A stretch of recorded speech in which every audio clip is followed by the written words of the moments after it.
नमस्कार, नियमित कार्यक्रम 6 प्रश्नमा यहाँलाई स्वागत छ। म राजीव खत्री। आजको 6 प्रश्नमा हामी नेपाली साहित्यका सन्दर्भमा कुराकानी गर्दैछौँ। हामीसँग आजका अतिथि हुनुहुन्छ। विशेष गरी उहाँले प्रकाशन गर्नुभएका हरेक पुस्तकहरू पाठकले उत्तिकै मन पराउनु भएको छ र अझ त्यसमा पनि भनौँ लीला लेखन भनेर जुन उहाँले प्रयोग गर्नुभएको छ, उहाँले जुन प्रयोग गरेर लेख्नुहुन्छ यो भन्ने बित्तिकै धेरैले अनुमान लगाइहाल्नुहुन्छ। हो, आजको हाम्रो अतिथि हुनुहुन्छ साहित्यकार कृष्ण धरावासी। धरावासी जी, यहाँलाई स्वागत छ। नमस्कार। आराम हुनुहुन्छ? केमा व्यस्त हुनुहुन्छ अहिले? अहिले त म किताबहरू पढिरहेको छु। अहिले लेख्ने काम त्यति गरिरहेको छुइनँ। बिचमा अलि अस्वस्थ जस्तो पनि भएँ। जस्तै 1.5 महिना अगाडि मैले एउटा प्रोस्टेटको अपरेसन गरेँ कि, अनि त्यो पछि त अब रेस्टमा छु नि त, आराम गरिरहेको छु। त्यसैले लेख्नेतिर भन्दा पनि यसो किताबहरू पढ्ने त्यस्तै काम छ। अहिले पछिल्लो समय यहाँले पढ्नु भएको र पढिरहनु भएका पुस्तकहरूमध्ये आफूलाई राम्रो लागेको पुस्तक? अब त्यो भन्दा पनि इतिहासका किताबहरू पढिरहेको छु। एउटा महाआतङ्क भन्ने एउटा धेरै पुरानो किताब रहेछ। मैले घरमै काहीँ भेटेँ।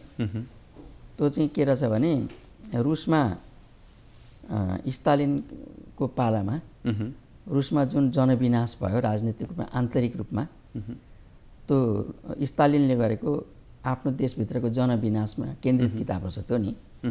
त्यो धेरै पुरानो किताब रहेछ, तर मैले भर्खरै भेटेर पढिरहेको छु, सकेको छुइनँ। अब तपाईँकै कुरा गरौँ न। तपाईँको लेखनमा त्यस्तो के जादु छ जसले कृष्ण भट्टराईलाई कृष्ण धरावासी बनायो? जादु त के होला र, होइन? अब लेखकका आफ्ना आफ्ना शैली हुन्छन्, शैलीको विकास गर्छन्। अब धेरै पाठकहरूले चाहिँ के भनेको सुन्छु भने तपाईँले लेखेको चाहिँ हामी सजिलै बुझ्छौँ, सरल भाषामा हुन्छ, जसले पनि बुझ्न सक्ने खालको हुन्छ, त्यो हामीलाई मनपर्छ भन्नुहुन्छ उहाँहरू। अब लेखनमा त के हुन्छ भने म चाहिँ खास गरी लेख्ने बेलामा कुनै कुरालाई चाहिँ सबैले बुझ्ने गरी सजिलो पारेर कसरी भन्न सकिन्छ भन्ने लाग्छ र अलि व्याख्या पनि गर्छु कि म। व्याख्याले बुझ्न सजिलो पनि हुन्छ नि, त्यही होला। अब यहाँले प्रकाशन गर्नुभएका पुस्तक शरणार्थी, राधा, टुँडाल, झोलाका कुरा गर्दै गर्दा अझ यसमा पनि राधा विशेष रह्यो। धेरै पाठकहरूले रुचाएको पुस्तक पनि हो। राधामा त्यस्तो चिज के थियो जसले पाठकहरूलाई आकर्षण गर्यो भन्ने यहाँलाई लाग्छ? एउटा त राधा के भने एउटा महाआख्यानसँग जोडियो। त्यो महाआख्यान भनेको अब हिन्दू संस्कृतिभित्र लोकप्रिय संस्कृत भाषाको साहित्य महाभारत, होइन? अनि त्यो महाभारतसँग जोडियो र महापात्र कृष्ण भन्ने जुन महापात्र हुन् उनको जीवनसँग जोडियो। त्यो भएपछि त पहिल्यै मान्छेले कृष्णलाई पनि चिनेका, महाभारतको कथाहरू पनि सुनेका, राधाका कुराहरू पनि सुनेका। मान्छेलाई त्यो बुझ्न गाह्रो भएन नि, गाह्रो भएन। तर के भयो भने त्यहाँ अलिक फरक प्रकारले प्रस्तुत गरियो, पात्रलाई उभ्याइयो। राधाको पक्षबाट फरक प्रकारले पात्र उभ्याइयो, त्यो रुचिकर भयो। अनि अर्को कुरा के भने राधाको एउटा पौराणिक पात्र, राधाको जीवनसँग आधुनिक नारी चेतना, महिला चेतना, होइन, महिलाको मनोविज्ञानलाई चाहिँ आधुनिक मनोविज्ञानलाई पौराणिक पात्रको माध्यमबाट प्रस्तुत गरियो। त्यो चाहिँ अब अहिलेको आधुनिक चेतले पनि पाठकलाई समातेको हुन्छ। अझ भनौँ राधा एउटा विद्रोही पात्र, तर उनले कुनै विध्वंस गरिनन्। विध्वंस गरिनन्, तर उनको अभ्यासले चाहिँ के गर्यो भन्दाखेरि समाजलाई चाहिँ एउटा नयाँ रूपान्तरण गर्यो र आफू चाहिँ जहिले पनि पुरुषको एउटा चाहिँ सहयोगी पात्र मात्रै नभइकन आफ्नै अस्तित्वको खोज पनि गर्नुपर्छ भन्ने पनि त्यसले देखाउँछ। अब लीला लेखनको सन्दर्भमा हामी केही समयपछि प्रवेश गरौँला। यहाँको यो लीला लेखनको चर्चा गर्छौँ। यहाँले बढी त्यो लेखनको बारेमा चर्चा गर्न आफै पनि रुचाउनुहुन्छ। यहाँ मैले यहाँले लेख्नुभएका हरेक पुस्तकहरू मैले अघि पनि उदाहरण दिएँ, शरणार्थी, राधा, टुँडाल, झोला लगायतका अन्य पुस्तकहरूको कुराकानी गर्दै गर्दा यहाँलाई मन परेका पात्रहरूमध्ये कुन पात्रको बारेमा चाहिँ यहाँलाई चर्चा गर्नुपर्दा आफूलाई आकर्षण लाग्छ, चर्चा गर्न मनपर्छ? अब धेरै पात्रहरू छन्, होइन? अब 8-9 वटा उपन्यास छन्। त्यसमा अब 100औं पात्र होलान्, किनभने मेरो लेखनमा चाहिँ बहुपात्रहरू हुन्छन् क्या, धेरै पात्रहरू हुन्छन्। धेरै पात्र हुनको कारण के भने एउटा जति धेरै पात्र हो त्यति समाजलाई उभ्याउन सकिन्छ हैन। किनभने धेरै पात्रले धेरै खालका चरित्रहरूको र समस्याहरूको उत्खनन गर्छन् नि त। त्यसैले यदि समाज लेख्नु छ भने धेरै पात्रहरू लेख्नुपर्छ।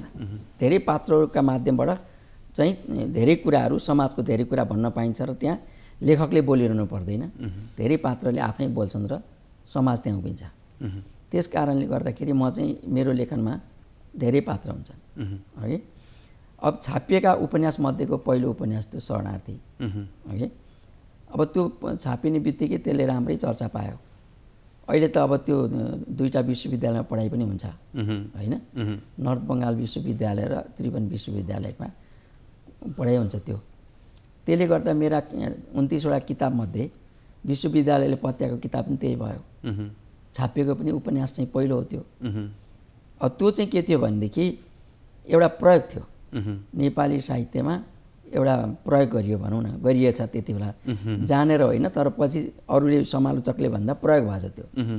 त्यहाँ चाहिँ के थियो भने अरूका कृतिका पात्रहरूलाई पनि निरन्तरता दिँदै आफ्ना नयाँ पात्रहरू पनि जोडियो, समाजका यथार्थ पात्रहरूलाई पनि त्यसैभित्र हालियो क्या। 3 खालका पात्रहरू भए स्थापित भए।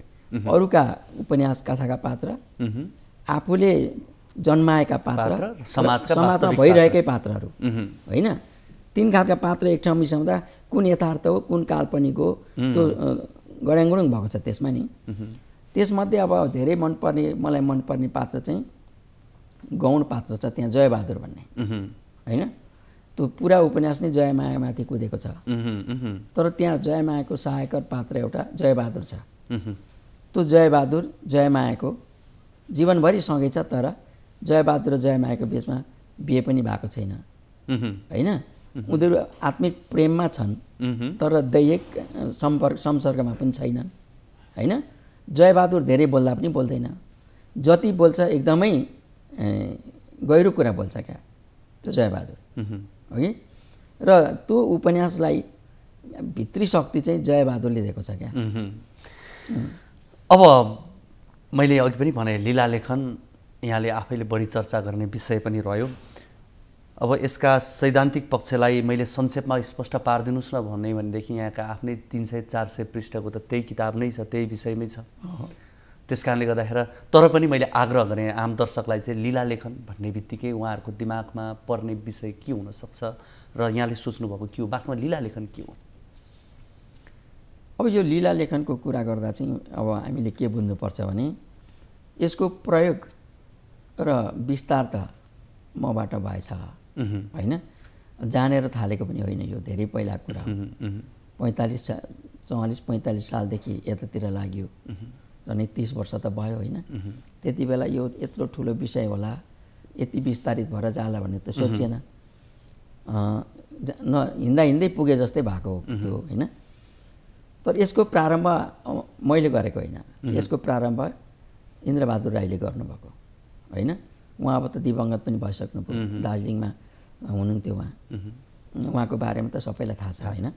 इन्द्रबहादुर राईले सुरु गर्नुभएको त्यो, उहाँ 34 सालतिर उहाँले सुरु गर्नुभएको, 44 सालतिरदेखि मैले सुरु गरेछु, 10 वर्षपछि मैले थालेछु यता।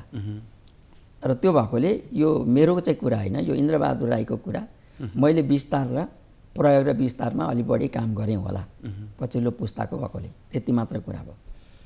र अर्को कुरा के छ भने यसको सैद्धान्तिक कुरामा त उहाँले चाहिँ आफ्ना चाहिँ त्यो लीलाका घोषणापत्रमा थुप्रै कुराहरू भन्नुभएको छ। ती थुप्रै मध्ये पनि जिस्ट समातेको चाहिँ के हो भनेदेखि लीला भन्ने शब्द चाहिँ हाम्रो पूर्वीय महाआख्यानमा एकदम लोकप्रिय शब्द हो। भगवानको लीला, कृष्णका लीला, रामका लीला, अर्जुन लीला, विभिन्न पात्रका लीला होइन। लीला भनेको चाहिँ त्यो लीला शब्दले चाहिँ के बुझायो भने खेल जस्तो, रमाइलो जस्तो होइन, समय कटनी जस्तो बुझाउँछ त्यसले नि। गम्भीरता चाहिँ त्यहाँ लीलामा गम्भीरता भन्ने हुँदैन भन्छ होइन। किन गम्भीर हुन खोज्यो भने यो लीला हो होइन, यो उहाँको इच्छा हो भन्ने प्रकारले बुझ्छन् आध्यात्मिकहरूले चाहिँ। ईश्वरको लीला भगवानको लीला भनेर यहाँ उनले जे काम गरिरहेछन् त्यो सबै मैले होइन उनले गराएको लीला भनेपछि मृत्यु समेत पनि सहज हुन्छ भन्छन् होइन। तर हामी साहित्यमा चाहिँ त्यो आध्यात्मिक चेतनाको त्यो आध्यात्मिकता अथवा भक्तिवादपट्टिबाट लीलालाई हामीले भन्दैनौँ। लीलालाई चाहिँ हामी चाहिँ प्राविधिक रूपमा चाहिँ एउटा शब्दको रूपमा ग्रहण गर्छौँ जसको चाहिँ के अर्थ पुग्छ भने लीला भनेको एक किसिमको खेल हो, एक किसिमको माया हो, छल हो होइन। जे हामी गरिरहेका छौँ त्यो हामीले गरिरहेको कुरामा गम्भीरता कति छ भन्नेपट्टिबाट हेर्दा गरिरहँदा त त्यो गम्भीर छ, तर गरेको त्यो अवधि सकिने बित्तिकै त्यो कुरा चाहिँ गम्भीर हुँदैन होइन। जस्तो मान्छे चाहिँ के अरे बिमारी हुन्छ गम्भीर छ, मरिसकेपछि ठुलो शोक हुन्छ, तर त्यो शोक एकछिन पछिदेखि नै शोक कम हुँदै हुँदै हुँदै जान्छ। घाटबाट फर्किँदा मान्छेहरू परिवारका मान्छे पनि हाँस्दै हाँस्दै पनि आउँछन्, बिर्सिसक्छन्। अघिको मृत्यु पर्खेर रुँगेर बसिरहेको बिमारी, मृत्युपछि दाह संस्कारसम्म पुर्याइँदै गरेको क्षण, संस्कारपछि फर्किँदै गरेको मनस्थिति समाजको परिवारको व्यक्तिको फरक परिहाल्छ क्या। त्यो गम्भीरता यथावत कायमै रहने भए त मान्छेका गति नै अवरुद्ध हुन्छन्। त हाम्रो जीवनमै लीला छ होइन। हजुर, यसरी त्यसलाई बुझ्नुपर्ने हुन्छ। मैले अघि नै भनिसकेँ अब यो लीला लेखनकै सन्दर्भमा एउटा यहाँको ठुलै पुस्तक पनि छ। अब यो सन् 1960 को दशकमा पश्चिमा साहित्यमा विशेष गरी एउटा प्रयोगहरू भए, सामूहिक रूपमा भए ती प्रयोग जसलाई उत्तर आधुनिकवादी लेखन शैली भन्यो, त्यसमा र यो लीला लेखनमा समानता चाहिँ के हुन्? अब यो के छ भने त्यो समानता उस्तै छ होइन।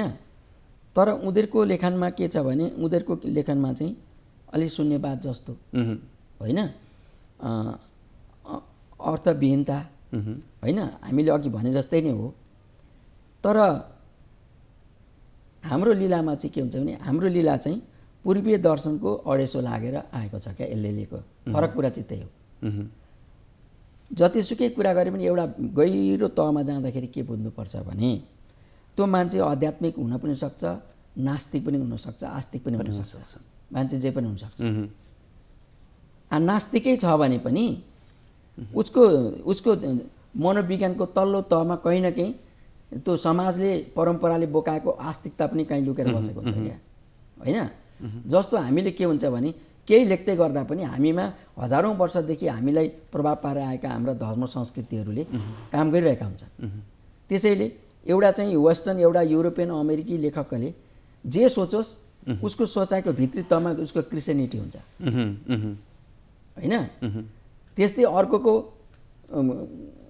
इस्लामिक चेत हुन्छ, अर्कोको बौद्धिक चेत हुन्छ, बुद्धको चेत हुन्छ भने अरू हामी जस्तो हामी सनातनी जुन छौँ हामीको पनि हिन्दू चेत हुन्छ क्या। त्यो चेत चाहिँ म नास्तिक छु भने पनि छ, आस्तिक छु भन्नेको त हुने नै भयो। त हाम्रो लेखनमा सबैको लेखनमा त्यो फरक रहन्छ होइन। त हाम्रो लेखनमा चाहिँ किन फरक हुन्छ भन्दा क्रिस्चियनहरूका इस्लामहरूका आदिहरूका के हुन्छन् भने उनीहरूले मानेको एउटा ईश्वरको पुत्र भन्छन्, के भन्छन्, एउटा बिम्ब मान्छन्, एउटालाई उनीहरूले पूजा गर्छन्, एउटाको नेतृत्व स्वीकार गर्छन्। तर हाम्रो हिन्दू सनातनीमा चाहिँ 33 कोटी भन्छ क्या होइन, 33 करोड अथवा जे होस् 33 कोटी भन्छन् होइन। बिम्बात्मकमा त्यसको जे होस् बहुलताको कुरा छ। एउटा मात्रै ईश्वर, एउटा मात्रै भगवान्, एउटा मात्रै बिम्बले पुग्दैन हामीलाई, अनेक छन्। ती अनेकताभित्रका सब चिजलाई हामीले एकै ठाउँ लिएर बसेका छौँ होइन। त्यो एकै ठाउँ लिएर बसेको बहुल चेतना जुन हो त्यो बहुल चेतना त हाम्रो त संस्कृतिमै रहेछ नि त होइन, परम्परामै रहेछ हाम्रो। त्यसो भएकोले उत्तर आधुनिकताले भनेको र लीलाले भनेको कुरा उस्तै सुनिँदा पनि यो गाई र भैँसी जस्तो हो क्या। दुइटैले दुध दिन्छन्, दुइटैले गोबर राख्छन् होइन। तर अब भैँसीको दुध पनि चढ्दैन, गोबर पनि चढ्दैन होइन। भनेपछि आफ्नो महत्त्व अनुसारका कुरा नरहे होइन, आफ्नो संस्कृतिबाट आएको हो नि त। लीला लेखन सनातन हिन्दू संस्कृतिबाट उत्पादन भएको चेतनासँग जोडिएको छ होइन, उनीहरूको क्रिस्चियनिटीसँग जोडिएको छ। भित्र गएपछि हामी फरक देख्छौँ। हुन्छ, हामी यो कुराकानीलाई निरन्तरता दिनेछौँ। हामीसँग हुनुहुन्छ साहित्यकार कृष्ण धरावासी। यति बेला पालो भएको छ छोटो ब्रेकको।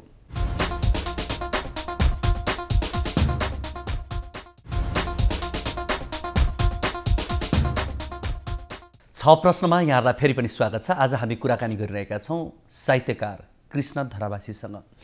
धरावासीजी, अब यहाँको आख्यान पनि अब राम्रो छ, त्यसमा त कुरै गर्नु परेन, हामी यसैमै मात्रै आज चर्चा पनि गरिरहेका छौँ। यहाँका कविता गीतहरू पनि लेख्नुहुन्छ यहाँले? गीत चाहिँ एकदम थोरै छन्, एक दुईवटा गीत चाहिँ रेकर्ड भएको छन्, ती पनि गाउँतिर भएका हुन्। त्यो धेरै बज्दैन, रेडियोतिर यतातिर बज्दैन होइन। रहर गरेर भाइ बहिनीहरूले गाएका छन् होइन गीत। अब कविताहरू चाहिँ छन् मसँग। हुन्छ, एउटा कविता चाहिँ मैले यहाँसँग सुन्नलाई आग्रह गरेँ, सुनाइदिनलाई। हुन्छ, म एउटा कविता सुनाऊँ। यो कविता चाहिँ मेरो लेखाइ त अलिक फरकै छ, अघि चर्चा पनि गरेँ। कति कुरा चाहिँ म चाहिँ के गर्छु भने रिफरेन्स राखेर लेख्न मन लाग्छ क्या। जस्तो पहिलो मैले लेखेको जुन शरणार्थी उपन्यास हो, त्यो उपन्यास नै रिफरेन्स छ क्या। त्यसमा सन्दर्भ सामग्रीहरू, उपन्यासमा सन्दर्भ सामग्रीको प्रयोग भएको सायद त्यही किताब होला सुरुमा जस्तो लाग्छ है। अनि अरूका सन्दर्भहरूलाई पनि लिएर भन्न सजिलो हुन्छ नि। अनि त्यसो हुँदा कवितामा पनि कहिलेकाहीँ म त सन्दर्भ प्रयोग गर्छु क्या। अब त्यस्तै एउटा प्रयोग कविता हो यो पनि सन्दर्भ प्रयोग भएको कविता। यो गोपाल प्रसाद रिमालको आमाको सपना भन्ने कविताका केही वाक्यहरू यसमा लिएको छु र यसको शीर्षक पनि मैले आमाको सपना नै राखेको छु। अब यहाँ दोहोऱ्याएका आमाको सपनाका दोहोऱ्याएका छापिँदा चाहिँ यो अब यहाँ चिन्ह दिएको हुन्छ यहाँ, तर बुझिन्छ पढ्दा। म दोहोऱ्याएर पनि पढौँला। आमाको सपना। किन देख्यौ आमा तिमीले त्यस्तो सपना, ऐठन जस्तो सपना। किन देख्यौ आमा तिमीले त्यस्तो सपना, ऐठन जस्तो सपना। भन्थ्यौ, गोपाल प्रसाद रिमालको लाइन, भन्थ्यौ त्यो आएपछि तिमी यसरी मेरो काखमा आएर घोप्टिने छैनौ। भन्थ्यौ त्यो आएपछि तिमी यसरी मेरो काखमा आएर घोप्टिने छैनौ। भन्थ्यौ त्यो हुरी भएर आउनेछ, तिमी पात भएर पछ्याउने छौ। भन्थ्यौ त्यो हिउँ र आगोभन्दा पनि बढ्ता छोइने भएर आउनेछ। यी सबै गोपाल प्रसाद रिमालको वाक्य हुन्। सुनेर तिम्रा सपनाका कुराहरू, सुनेर तिम्रा सपनाका कुराहरू, मनमा आशा पलाएको थियो, रहर रमाएको थियो, उसको लामो प्रतीक्षा थियो। धेरै कालपछि मानिसहरूले भन्न थाले, त्यो आउन लागे जस्तो छ।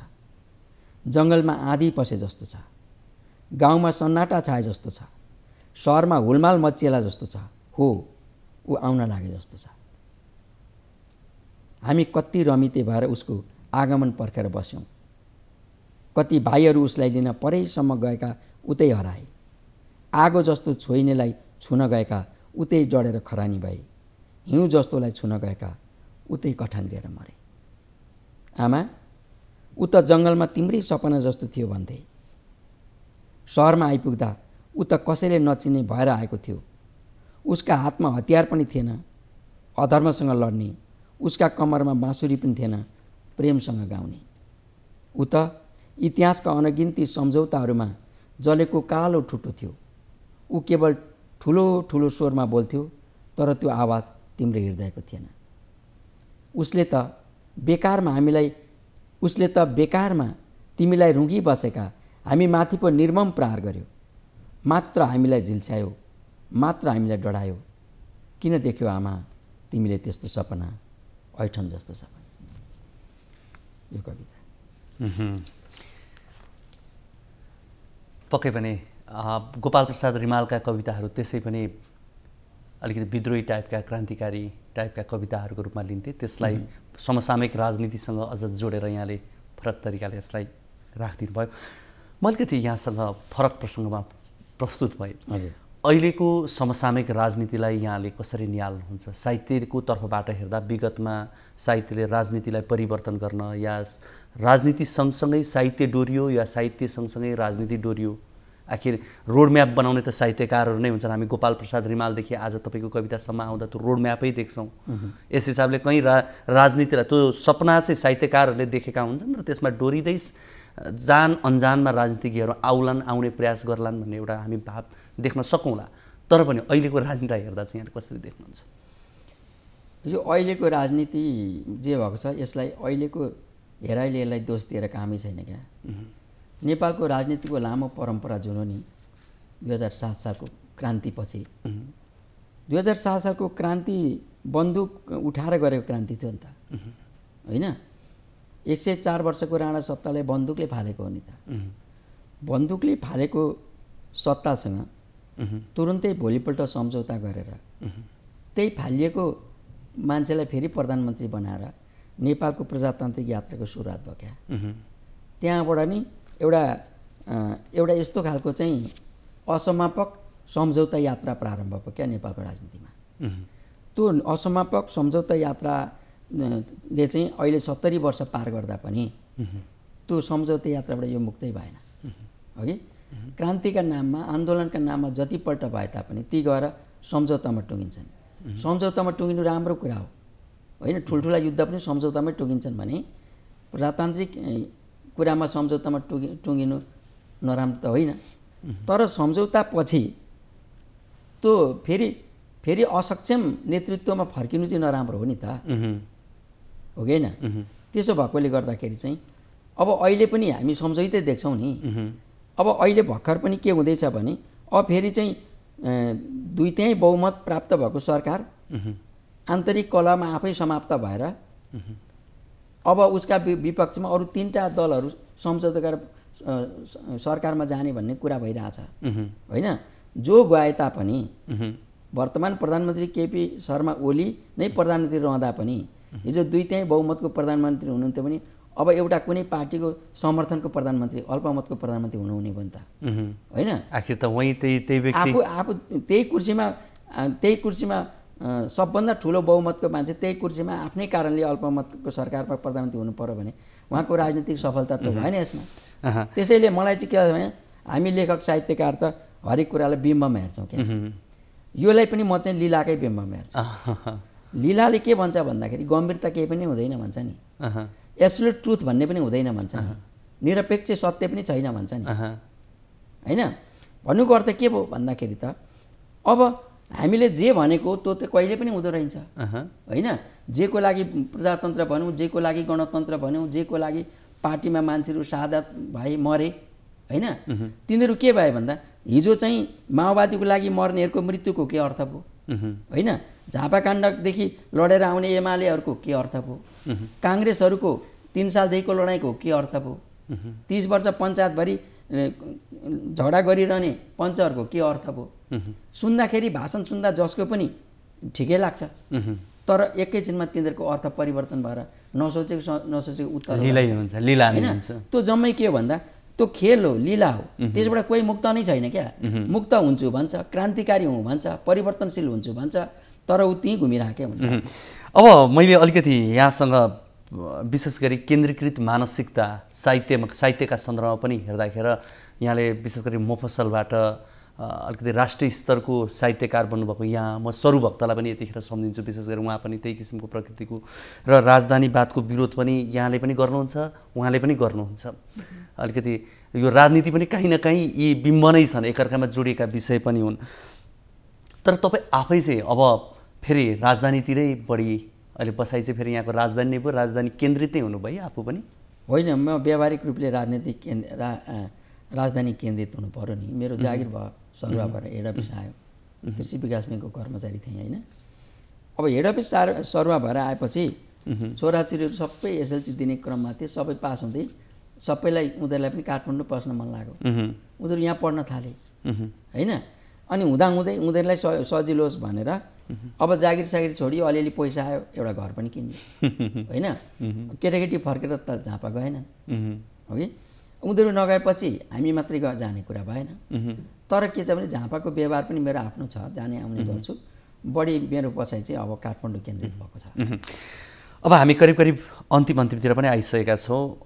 यहाँलाई मैले अहिले वर्तमान नेपाली साहित्यको सबल र कमजोर पक्ष यहाँले के देख्नुहुन्छ भनेर प्रश्न गरे पनि जवाफ मैले के पाउँछु? अब कमजोर पक्ष चाहिँ अझै पनि पहिला पनि जे भनिन्थ्यो त्यस्तै नै हुने भयो क्या मेरो पनि भनाइ चाहिँ नि। अहिले धेरै मतलब सन्दर्भ स्रोतहरू अत्यधिक छ बजारमा, पढ्न पर्ने नि। यति धेरै पढ्ने चिज बजारमा छ कि मानिसहरूले कुन पढ्ने कुन नपढ्ने भनेर छुट्याउनै नसक्ने भए। त्यो भएपछि अहिले के भने फास्ट फुड जस्तो टपक्क टिपे एउटा पढो केही पन्ना पढो फाल्दियो जस्तो अवस्थामा छ। र अहिलेको अब सक्रिय लेखकहरूमा पनि अध्ययनको कमी र सामाजिक सञ्जालको सक्रियता बढी होइन। सामाजिक सञ्जालले सबै अल्मलायो र अध्ययन कम भयो, पुस्तकहरू पढ्ने कम, त्यसमा रिसर्च गर्ने काम, एउटा गम्भीर विषयमा घोत्लिने काम। अहिले हामीले बजारमा आएका किताब हेऱ्यौँ भने उपन्यास अथवा जुनसुकै विधाका किताब हेऱ्यौँ भने एकदम घोरिएर पढ्नुपर्ने कविता पनि भेटिँदैन। एउटा किताब पढिसकेपछि त्यसले 1 हप्तासम्म रन्थन आउँदा पनि रन्थन आउँदैन होइन। उहिले ध्रुवचन्द्रको एउटा उपन्यासले 1 महिनासम्म रन्थन आउँथ्यो होइन, पालो थियो नि त उहाँको होइन। भनेपछि अहिले त्यस्ता कृतिहरू किन आइरहेछन् भन्दा अध्ययनको कमी छ। त अध्ययनको कमी हुनुको पछि सामाजिक सञ्जाल पनि एउटा कुरा भयो, अनि उपलब्धता ज्यादा पनि भयो क्या होइन। अनि छान्नै पनि नसक्ने भाइ, सबैको मिडियामा आउँछ यो रहेछ भने पढ्यो, त्यो पनि काम लाग्दैन, त्यो पनि काम लाग्दैन, प्याज जस्तो भएको छ एउटा। यो भयो कमजोर पक्ष। सबल पक्ष चाहिँ फेरि के छ भन्दाखेरि अहिले नयाँ पुस्ता जुन छन् नि, यही कमजोरी भित्रैबाट उनीहरू आफूलाई सबल बनाउने केही लेखकहरू चाहिँ लागेका छन् होइन। र उनीहरू के भने अहिले डुलेर घुमेर गाउँ गएर उनीहरू त्यहाँबाट स्रोतहरू खोजेर ल्याइरहेछन्। कोठामा बसेर रिफरेन्स पढेर भन्दा पनि अब गाउँमा गएर स्रोत खोजेर त्यो स्रोतमाथि लेख्ने काम भइरहेको छ। त्यो चाहिँ फेरि हाम्रो पक्ष। हस्, यहाँको यो महत्त्वपूर्ण समय र संवादको लागि यहाँलाई धेरै धेरै धन्यवाद। यहाँलाई पनि धन्यवाद छ। मलाई यहाँले यो न्युज 24मा ल्याएर केही कुरा गरेर पाठक श्रोताहरूको अगाडि प्रस्तुत गर्ने जुन मौका दिनुभयो त्यसको लागि धन्यवाद। दर्शकवृन्द, हामीसँग हुनुहुन्थ्यो साहित्यकार कृष्ण धरावासी। हामीले उहाँसँग पछिल्लो साहित्यिक अवस्था र उहाँका व्यक्तिगत कुराहरू गऱ्यौँ। आजको कार्यक्रमको निर्धारित समय सकिसकेको छ। भोलिको कार्यक्रममा हामी नयाँ अतिथि र नयाँ विषयसँग रहेर कुराकानी गर्न आउने नै छौँ। तबसम्मको लागि बिदा दिनुहोस्। हवस् त, नमस्ते।